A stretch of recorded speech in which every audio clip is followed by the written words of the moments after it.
Man, you want to talk about an overplayed song? Paralyzed Finger 11? Ooh. Used to get the crap played out of it 15 years ago. Oh, I remember. Still do. Vividly.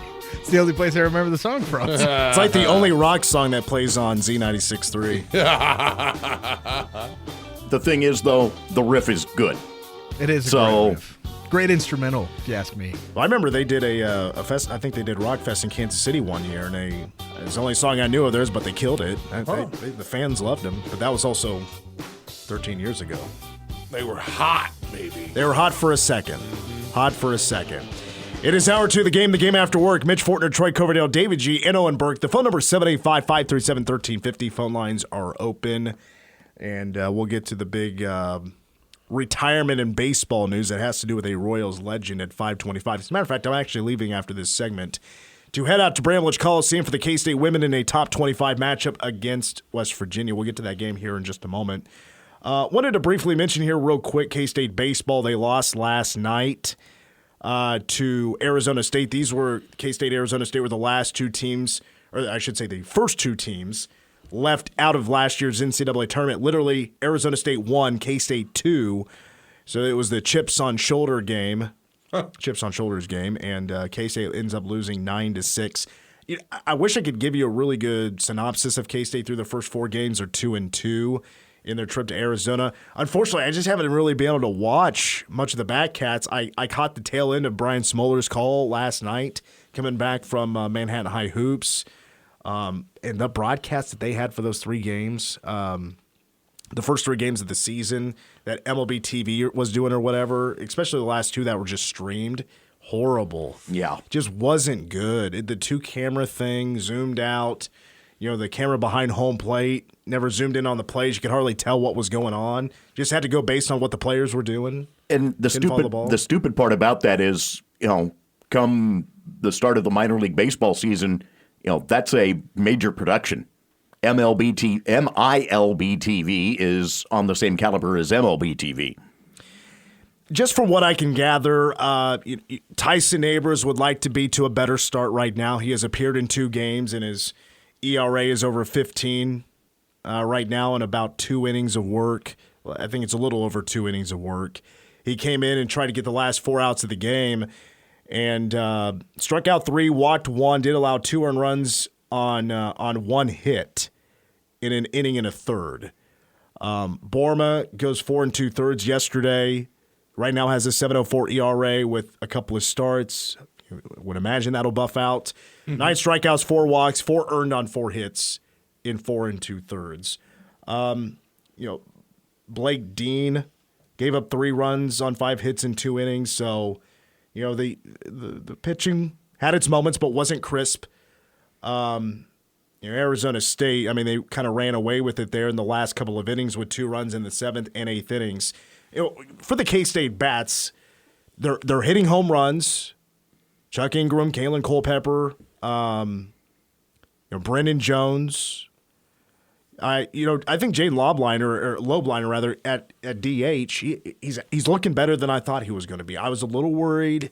He was okay last year. I know they have big plans for him, but he goes 0 for 3 with a couple of walks yesterday.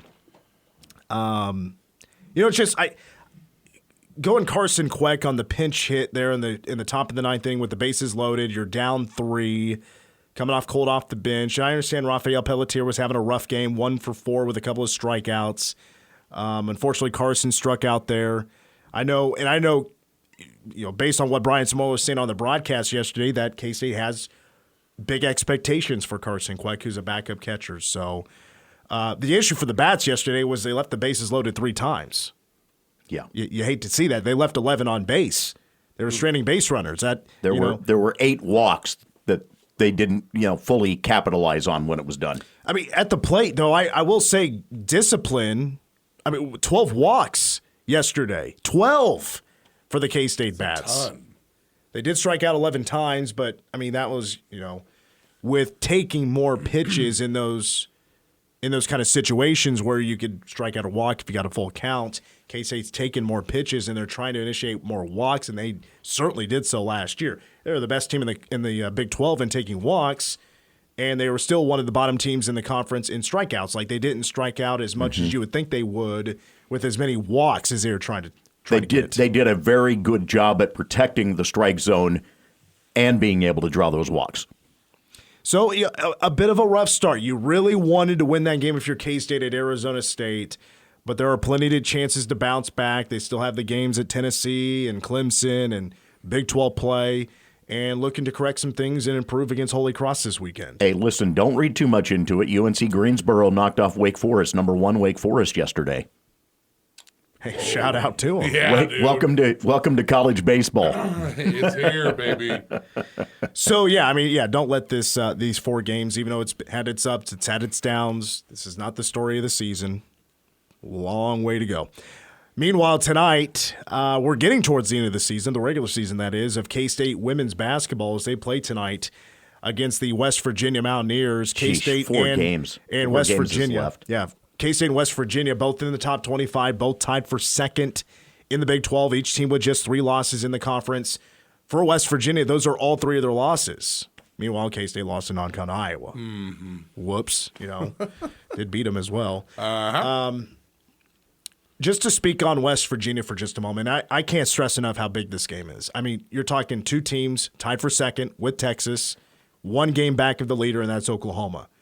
Now, the reason Oklahoma is now just up 1 game instead of 2 is because West Virginia beat them in Morgantown. That was a big win for the Mountaineers. Now, K-State needs to get this victory. This is a big win, a big opportunity for K-State to stay in the hunt for a Big 12 championship. I honestly feel if K-State doesn't get the win tonight, I think their shot at a Big 12 championship, it's pretty slim at this point because there's just a handful of games left. And this is a home game also. I mean, K-State's undefeated at home. You want to get this game. West Virginia, this is what scares me the most about the Mountaineers on the women's side. They are forcing 23 turnovers a game. That's by far the most in the Big 12. We're talking Big 12 play, forcing 23 turnovers in a game.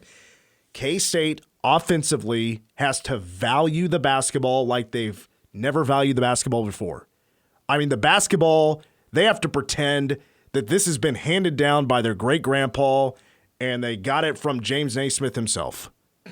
Like, it has to be treated like it's the most important thing in your life, or West Virginia is going to find themselves in a comfort zone and they're going to get after you on defense. I think West Virginia's 4 best players are all guards. K-State has a strong guard unit as well who have length, and that length has been a big part of how well K-State's been able to play defense this year with deflections and getting steals, and they forced a ton of turnovers against UCF because they can get those deflections and they can play good defense. K-State's going to have a height advantage tonight because all 4 of those guards are under 6 feet tall.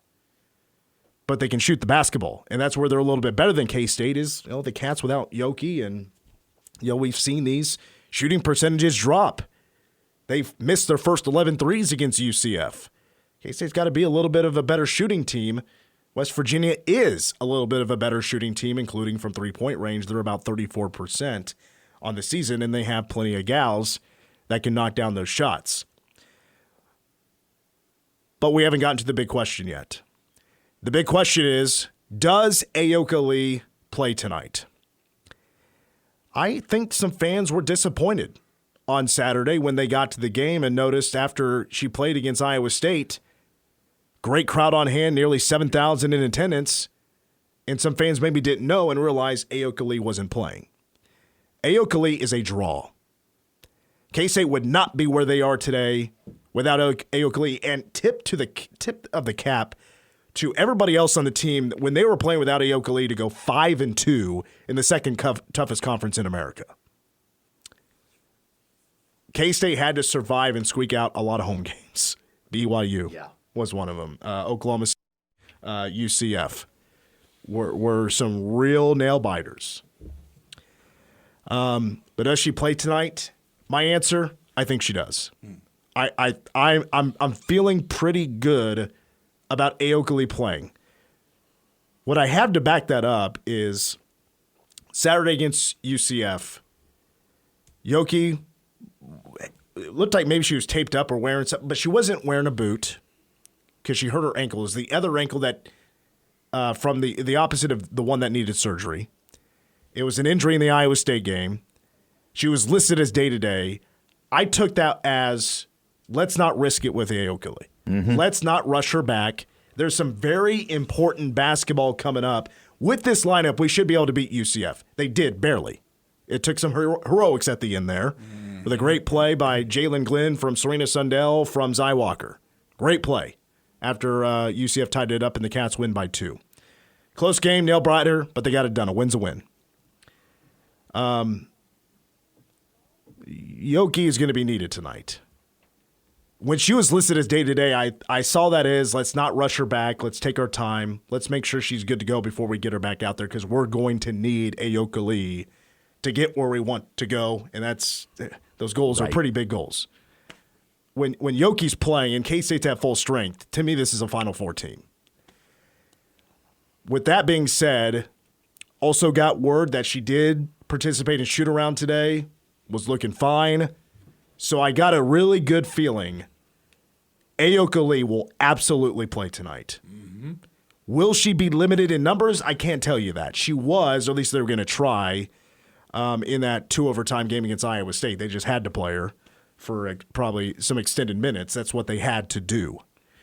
But if you don't have your tickets yet, and if you're maybe debating because you don't know if Ayoka Lee's going to play or not, I have a really good feeling she's going to play. Yeah. So if you're going to the game or you're thinking about it, go get your tickets and go to the game tonight because tonight's a huge.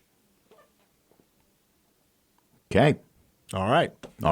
No, that's it. It's absolutely huge, and I honestly have been a little disappointed that K-State didn't do better down the stretch of her being gone.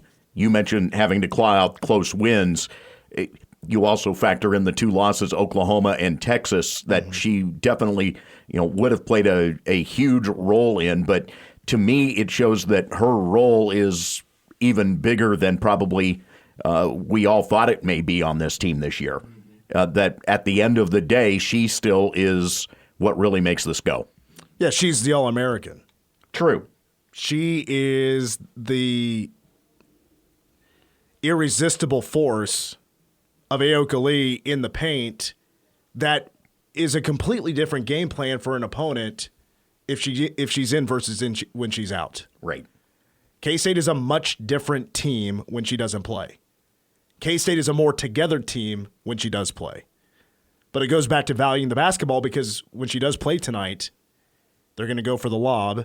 I would imagine West Virginia might have a extra defender waiting to double team when they need it, instead of going one-on-one with Yoki, because I don't think West Virginia can stop her if it's one-on-one because, again, she'll have a size advantage. So they're going to need help. But K-State has to make the smart passes. They're going to go for a ton of lobs, but it has to be at the right time. And I think that's the thing that could be a bit ugly early on. And it's going to need a second-half adjustment to figure that out. So tonight's coverage begins at 6, tip-off at 6:30, right here on K-Man. But if you have nothing to do tonight and you want something to do and you want to see one of the best teams in the country play against one of the best teams in the country, Manhattan, Kansas is going to have a pretty premium game tonight in Bramlage Coliseum. Yeah. All right, with that, I'm out of here. I'm heading to Bramlage Coliseum just to make sure Ayoka Lee is going to play tonight. And if she's warming up, I'm going to tweet it out. Yeah. So I'm out of here. These guys are going to take over. And when they come back, the Eric Hosmer news. He's retiring. These guys will discuss next. Thank you for listening to Game and Go Cats.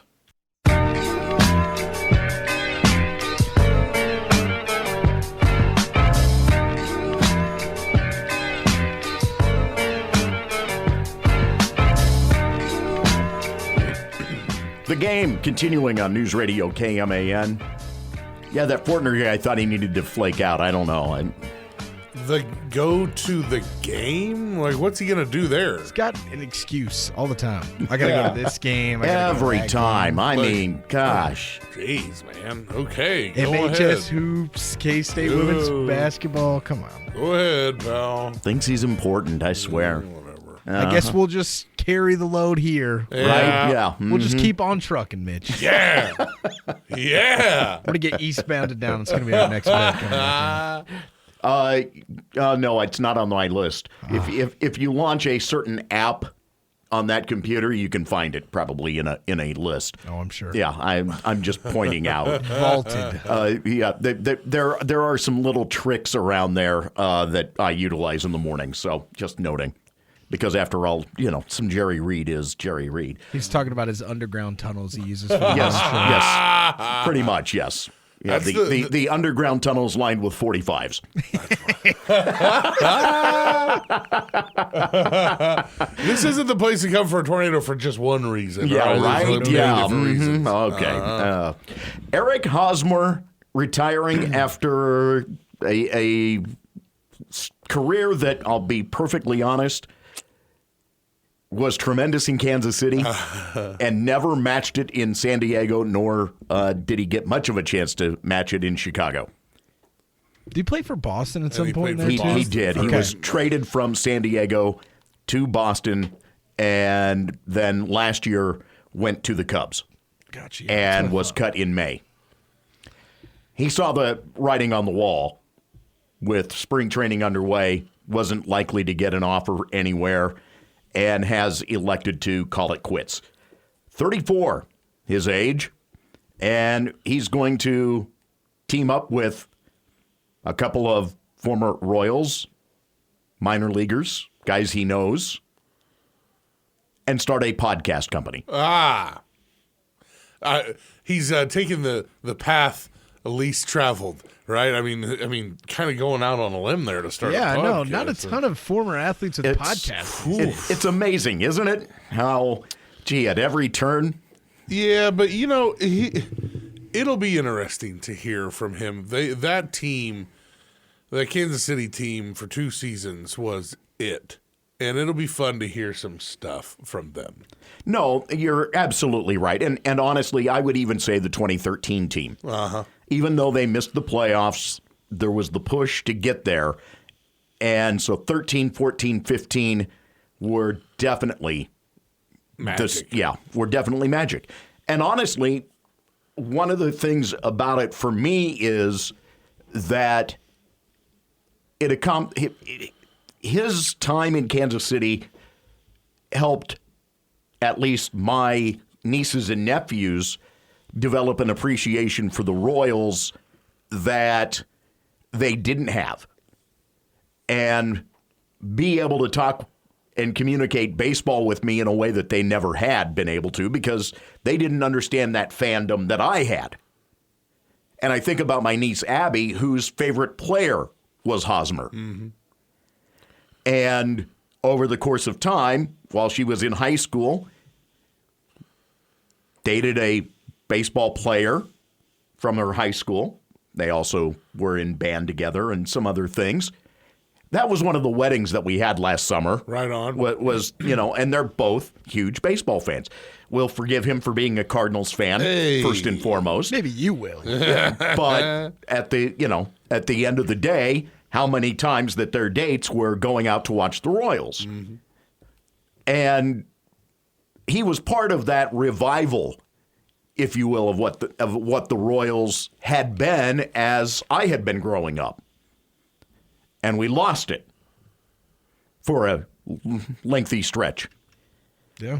And unfortunately, we've seemed to have lost it somewhat again. But maybe on the upturn. Yeah, might be coming back into it now. We have got to see Major League Baseball get to a point where this doesn't happen on a regular basis. I agree. I'm holding out hope that small market teams don't have to wait 30 years in between competitive stretches of 4 years. I'll never forget having to sit through Ryan Sheely. I'm sure we could fill the next 28 minutes. There are so many, Mike Jacobs. I remember when Mike Jacobs being signed was like the big thing, and it was like, oh my God, the Royals signed a guy? That's awesome. And just the Eric Hosmer gets on base his first at bat and then steals second. I was like, the Royals are gonna be good. They have a young guy, and they've got a group of young guys coming up, and it was known. It was just known. We've got this window that's going to come up here soon, and we're going to cash in on it because as soon as we're done, as soon as their contract comes up, we can't afford him anymore. Right. He's gone. And unfortunately, that was what essentially occurred with that entire core, other than Alex Gordon, right, of that 2015 team. Mm-hmm. How many of those guys coming up were like, because I wasn't a baseball fan at all back then. I just really recently got into it 2 to 3 years ago. Like, coming out, like, how many of those guys were like top 10 prospects? Do you have a number one prospect in baseball? The Royals had the number one minor league system. I know baseball. The system has always been it was highly touted. All those guys. Now it was like Hosmer, Moustakas, big, but like. You got to think Lorenzo Cain came over in a trade, Alcides Escobar trade. Right, yes. And then Salvador Perez was not. I don't think he was a huge build as like the next guy, but he came on and it was like, wow, we got a really good guy here. This is amazing. He came up at just the right time that he intersected with those guys. Yeah, and Jason Kendall was back there. Yes. And it was, I think it was. Yeah, I know. Miguel Olivo maybe was the catcher too. They had some guy. Brian Pena was another guy. They just had. There's a name. They just had a group of guys, 3 guys or so that they just rotated through, and then Salvi shows up and bam. You mentioned Escobar and Cain coming over in the trade. The trade. You remember what trade it was? The number one trade ever. Zach Greinke going to the Brewers. On a rent deal for Locaine, Alcides Escobar, and Jeffries. He was I know he was a reliever at one time. He didn't pan out for the Royals, but I think you can say the other 2 guys might have panned out. So Hosmer finishes his career with 1,753 hits, just under, and this is part of why he did try to keep going last year, 198 homers. He wanted to get to that 200 mark. 893 RBI. Over 13 seasons, a 276 batting average. Mm-hmm. These last years belied how good he was at the front end of his career. Yeah. Part of the flaw was, and I said this when he signed that contract with San Diego, that he was going to get lost in that ballpark. That is a pitcher's ballpark, much like Dodger Stadium. And for what he accomplished in Kansas City, yes, Kansas City has been a pitcher's ballpark over the years, but he was able to play his game towards that ballpark maybe as best as anybody on that team, save for Alex Gordon. And in the process, really set himself up to be a guy who had the contract numbers worked out and he'd been able to be long-term. I really feel like it would have been a good core to continue forward, but the finances just didn't add up at the point. And remember, you were also not all that far away from when the Glass family decided to sell to John Sherman. Right, at the exact right time. They really struck gold on so many different levels. James Shields, that trade coming over, he was so important. And he wasn't necessarily like great, but he was important because he showed a lot of these young guys, this is how you get it done. This is how you be a Major League Baseball player. And he taught those guys a lot. And then you have, of course, we'd be remiss, once you get to the 5th inning, I mean, for 2 seasons, it was over. I mean, once the Royals got to the 5th, it was over with. And I do think, I don't want to throw that word out because sacrilege and everything, but the O word sometimes gets thrown out about Eric Hosmer because of just the way he fit on that team and the way that once you got to the back end of a game, the flaws of the team got covered up because it was just 1, 2, 3, sit them down, we're going home. Mm-hmm. So, I think that at the time that contract, everybody was like, we expected that, but maybe not that big of a contract. Who can live up to that? And I never thought he had the straight power numbers for a fan to go, I'm glad we spent all that money on that guy. He was just never going to hit the ball out of the park consistently. Here are the things to remember. 2016, he was an all-star MVP. That wasn't in Kansas City, by the way, if you're trying to think that through. Yeah. 2017, 25 homers, but a .318 batting average and an OPS of 882. He hit free agency at just the right spot for him. And it turned into 8 years, $144 million. And as I said, I questioned that deal, but the Padres, let's be perfectly honest, for the last decade have overspent. Yeah. They have been horrendous with their contracts. And nothing to show for it. And nothing to show for it. Thank you, Dodgers. Yeah, but the issue, isn't it so crazy that, like, where you play is so hinged upon, like, if you're this top, hot shot lefty bat prospect and you play for the San Francisco Giants, you're not going to look great in that ballpark. No. It's hard to shoot a ball down the left field line in Oracle Park, or down the right field line in Oracle, but... Not only that, then switching leagues. Also, this age contract. People ask you every day. I know that was the goal. He was a Lee Steinbrenner guy, right? Mm-hmm. Steinberg guy. He was a Lee Steinberg guy. So that was the goal. He lays it out for you. We're going to go. We're going to explode on the scene. We're going to win the Royals their World Series. And then me and you, buddy, we're going to cash that lotto ticket in, and you're set for life. And everyone knew it, and that's exactly how it played out. I just wish personally, because he is a central part of so many great memories and so many huge moments in my own fanhood. I wished that he would have been more of an impact guy instead of at the tail end of his career, kind of a joke. I mean, they were like, get rid of the guy. He sucks. He's a bum. I wish that didn't happen to him because he was such a joy to watch as a young guy. Back to your point about how a home diamond plays so different for everybody. I mean, I argue day in and day out during the season, Aaron Judge wouldn't be the player he is if he wasn't playing in a softball park for 81 games of season. Yeah, and to clarify, it's not that you're saying he's going to be a scrub, but maybe he's not one of the best hitters in baseball. Thank you. Yeah. The short Giancarlo Stanton still has a contract because he can at least hit it out of the right field porch. Because he can hit it at 325 over there in right field. It's disgusting. Yeah. Disgusting. And again, granted, you have to understand also, part of my argument there is because as a Rockies fan, I get sick and tired of hearing all of the conversation about Coors Field being a launching pad. Nobody says that about Yankee Stadium, which is a damn softball field. Right. There's a difference between the elevation and the air quality versus how short your fences are. Mm-hmm. And let's be honest, the humidor has played a big role in changing how the game is played in Colorado. Yeah. To the point that you have minor league places such as Las Vegas, such as Albuquerque, any of those that are at altitude, they also have been required to have humidors in place now by Major League Baseball because of the impact it was having on young arms.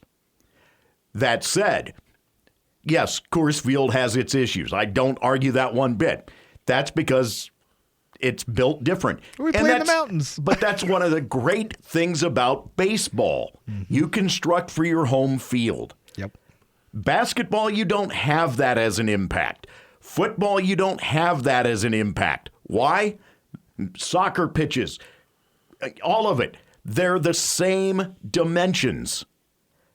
Baseball gives us a wonderful break from that in that you're able to build a diamond and do things that are different. It's why going from the era of the cookie cutters to the era that we are in now with stadiums was such a refreshing change in the early 90s, starting with the Orioles moving to Camden Yards. and why HOK became so good at building those stadiums, because they began to actually build tradition back into the game in the process, as opposed to everything being set up like Riverfront or Three Rivers, because you had to account for football. Yep. That's why Camden Yards is one of the best ballparks in the league right One now. I have not been to yet. That's all. That's got to be a bucket list the right irony of all of this, for my love of the game of baseball, I've been to 2 ballparks. That's actually surprisingly low. My brother has me beat, and it frustrates me because he's not nearly the fan I am. Come on, Troy. Get out there. What can I say? I mean, he had a trip to San Diego that came up for work, and, he got out there, among others, but yes. So where was it? Have you been to Coors? I've been to Coors and I've been to Kaufman. I mean, those are my places. Those are my places. Tell you what, we'll take a trip to enemy territory one of these days and get out to a St. Louis game. You buy the ticket, I'll drive the whole way there and back. Like I'll take care of the driving part. My young guys can handle that. You just pay the ticket to get in. Don't think I'm not tempted, but the fly is that you'd have to add one more to the mix here. Oh, 100%. We rad too. This is where I admit I married very well. My wife loves baseball. Yeah, we'll take the girls. We're all good. So you want in on this? No. Load them all up. Let's go. I've road trip to St. Louis too many times. No. Come on, back the girls up. We'll all go. Yikes. Cammy and station trip. Listen, the last time that I saw a ball game in St. Louis, I don't want to remember that, and I still say that he's still not scored a touchdown. I think you understand where I'm going with that. I have no it. 98 Big 12 championship game. Oh, God, yeah. Next. And Dave is in a dark Next. place. Yeah, that was a dark place for me, man. Especially having to leave the stadium with A&M fans. Brother. Sir All Parker, dude. Hey, let's prank call him or something. All right, break time. We'll be back with more on the game in a moment.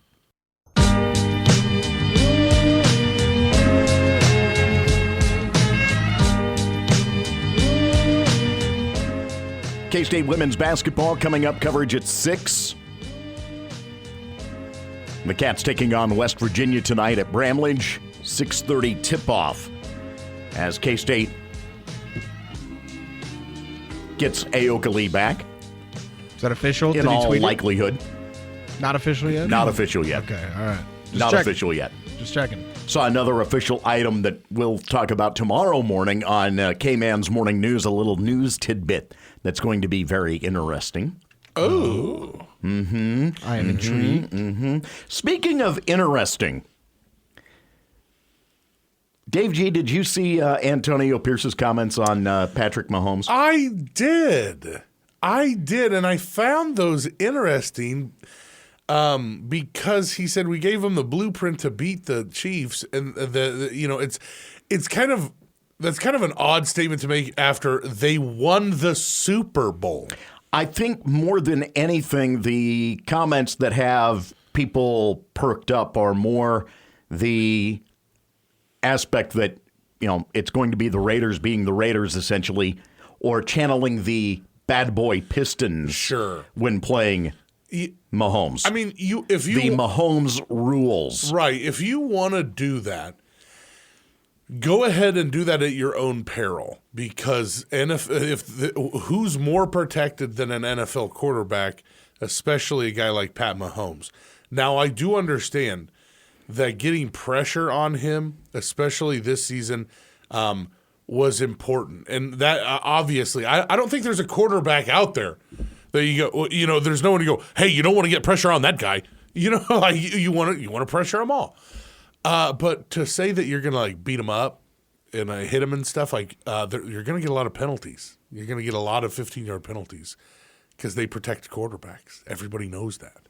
And now you're telling the refs, hey, we're going to be out here trying to punch Pat Mahomes in the head. That's a great strategy, Antonio Pierce. Great job. Yeah. Now they're going to be watching. That's one of those things that you should keep quiet between yourself and your team. Yeah. I mean, until after. A little bounty gate action. You know what I mean? It didn't cross that line. Not yet. But I thought this is everything that he's saying. It's just getting worse and worse. And then when he said we gave him the blueprint, I thought, well, why didn't anyone follow the blueprint then? That's a great question because I've never seen Patrick Mahomes other than the Super Bowl against Tampa Bay. I don't know if I've seen him under as much duress as he was that game. No, that was the one thing that frustrated me to no end watching the Baltimore game, and then watching the Super Bowl is nobody got pressure on him. Yeah, so hard to get him down behind the line of scrimmage. Mm-hmm. It frustrates the ever-loving everything out of me. Let's remember a couple of things here. The first is that the Chiefs had been in a stretch where they weren't playing dramatically great ball. We know this. The second is it was Christmas Day. Uh-huh. And I don't mean to utilize that as an excuse, but Andy Reid went as far as telling Antonio Pierce later, thank you for getting us refocused, essentially. Yeah. Christmas Day games are not easy to be focused for. Mm-hmm. And the Raiders were, and the Chiefs weren't. No, and that was in that spot in the season where everyone was like, what's wrong with the Chiefs? And it was a slog. And that essentially was the day that played them out of having a first-round bye. That's right. And it was also the day that played them into a eventual Super Bowl run, I do think. That would be correct. It happens. You get beat by a better team. The Raiders were the better team that day. There's no doubt about that. Nobody's saying it was and that I've just heard from Raiders fans. It was a fluke. I don't think it was a fluke. I think the better team won, but I don't think you go, we unlocked the thing you got to do. You got to get up there and you got to hit him. Oh, genius! He broke the game of football. The irony of that is, just as an example, Denver didn't do that and still beat them. Still beat them. Yeah, they did. You're right. Denver played it a completely different way and still beat them. They did. The Lions, I don't necessarily think it was pressure. There wasn't a lot. I mean, no. It was. There's more pressure. There's been more pressure this season. There was more pressure this season on Pat Mahomes game to game than I think he has had in his career. But I don't know. To say you got the blueprint is weird. I would agree with you. I like the confidence. I do. And I think to take down Patrick Mahomes, especially in that division, it's going to take some blind confidence. You're going to have to go into situations where you have a 10% chance of winning a game thinking that you got 90 if you want a shot at it. Absolutely. And they did. That's what they did. They got him. They got him at the right time, and they had confidence. We're going to beat these guys. And they did it, and shout out to them. But I on the flip side, it's like, how long are you going to hang your hat on a regular season victory that you had over somebody who eventually won the Super Bowl? I will say this. How much juice could he squeeze? I love the fact, though, that he at least went to the reference of the Jordan rules. Yeah, that was awesome. Because it does refocus everybody on what was an era of NBA basketball that was amazing? Well, okay, maybe not. But it was definitely interesting. It was interesting. Yeah, it was a good way to put it. It kept your attention. I will say the last thing I thought about it when he said the Jordan rules, and of course everyone knows that comes from Bad Boys, the Detroit Pistons. After that last Detroit Pistons win in the conference finals, what happened? Michael Jordan rededicated himself, changed his body, changed the way he played, and then he single-handedly destroyed the Detroit Pistons. He crushed them in the playoffs, and they wouldn't shake his hand.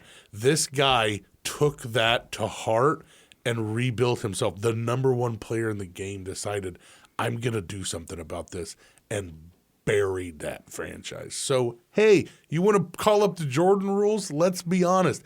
What happened after they said the Jordan rules? He went out and said, here's your Jordan rules, and crammed it right down their throats. He also played a big role in Jerry Krause getting off his backside and getting some personnel to help. Absolutely.